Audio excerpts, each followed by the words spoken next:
नमस्कार मंडळी, मी पूजा. सर्वांचं आजच्या व्हिडिओमध्ये खूप खूप मनापासून स्वागत करते. तर आज मी तुम्हाला एक उन्हाळी वाळवणाची रेसिपी करून दाखवणार आहे, ते म्हणजे भाताचे पापड.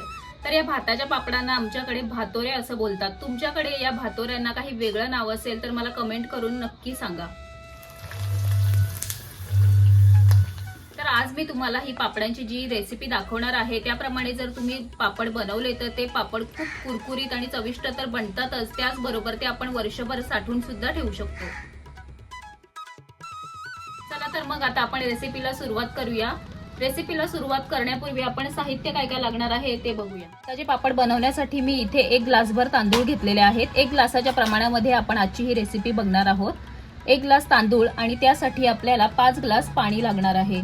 त्यानंतर इथे मी लाल मिरचीची भरड करून घेतलेली आहे. हिंग लागणार आहे आपल्याला, चवीपुरतं मीठ, त्यानंतर ओव्याची जाडसर अशी पावडर करून घेतली, जिऱ्याची सुद्धा जाडसर पावडर केलेली आहे आणि आपल्याला थोडासा यामध्ये खायचा सोडा घालायचा आहे. चला तर आपण रेसिपीला सुरुवात करूया. सगळ्यात आधी मी इथे 1 ग्लासभर तांदूळ घेते. यामध्ये आता मी थोडंसं पाणी घालून हे तांदूळ स्वच्छ धुवून घ्यायचे.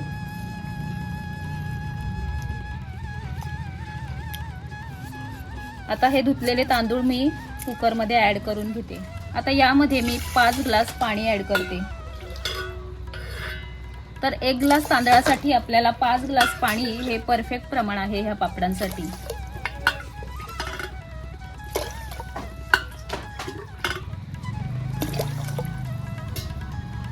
पाणी मी ऍड करून घेतलेलं आहे. आता यामध्ये 1 चमचाभर मीठ मी यामध्ये ऍड करते. त्यानंतर पाव चमचा खायचा सोडा. खायचा सोडा व मीठ घातल्यानंतर आपल्याला कुकरला झाकण लावून कुकरच्या 4 ते 5 शिट्ट्या काढून घ्यायच्या आहेत.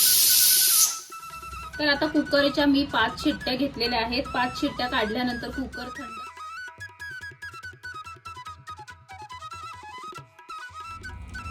आपण भात शिजवताना यामध्ये चवीपुरतं मीठ आणि खायचा सोडा घातलेला होता. तर राहिलेलं साहित्य आता आपण घालणार आहोत.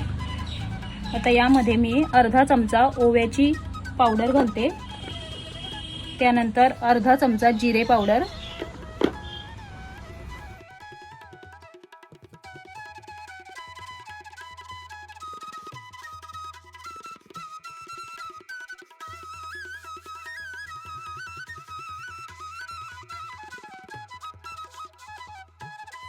घ्यायचे पीठ.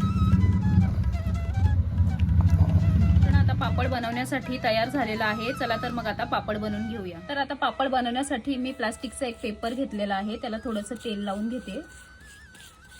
त्यानंतर आणखीन एक प्लास्टिकचा मी तुकडा घेतलेला आहे, त्याला सुद्धा तेल लावून घ्यायचं आहे.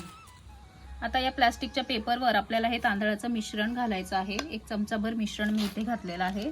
त्यानंतर दुसरा प्लास्टिकचा पेपर मी याच्यावर ठेवते आणि एका प्लेटच्या साहाय्याने असं हलक्या हाताने आपल्याला प्रेस करून घ्यायचं आहे. तुम्ही बघू शकता किती इझिली आपला पापड तयार झालेला आहे. अजिबात आपल्याला लाटायचीही गरज नाही. फक्त प्लेट ठेवल्यानंतर आपला पापड रेडी झालेला आहे. तुम्हाला पाहिजे तसा पातळ जाड तुम्ही करू शकता. हाताच्या साहाय्याने थोडंसं पसरवू शकता. मी इथे मीडियम जाडीचं असं करते. खूप जास्त पातळ नाही आणि खूप जाड पण नाही ठेवायचा. तर अशा प्रकारे आपला पापड तयार झालेला आहे. त्यानंतर आता हे वरचं प्लास्टिक मी काढून घेते. त्यानंतर आता हा पापड जिथे कुठे आपल्याला वाळत घालायचे तिथे आपण अशा प्रकारे टाकू शकतो. तर माझ्याकडे हे पुरी बनवण्याचं मशीन आहे, त्याच्यामध्ये मी तुम्हाला बनवून दाखवते. इथे सुद्धा सेम मी थोडंसं तेल लावून घेतलंय.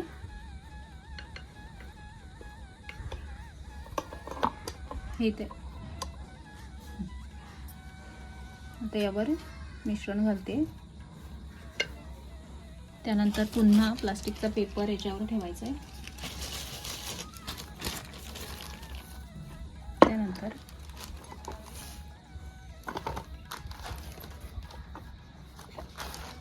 अशा प्रकारे आपला पापड रेडी झालेला आहे.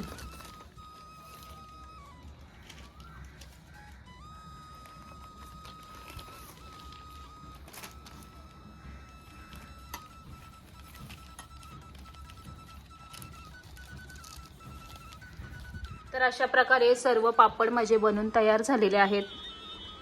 तर 1 ग्लास तांदळांपासून साधारण 40 ते 50 पापड बनून तयार होतात. आता हे पापड 1 ते 2 दिवस फॅन खाली व त्यानंतर 1 दिवस उन्हामध्ये व्यवस्थित कडक मी सुकून घेणार आहे. तुम्ही डायरेक्ट उन्हामध्ये वाळत घातले तरीही चालेल.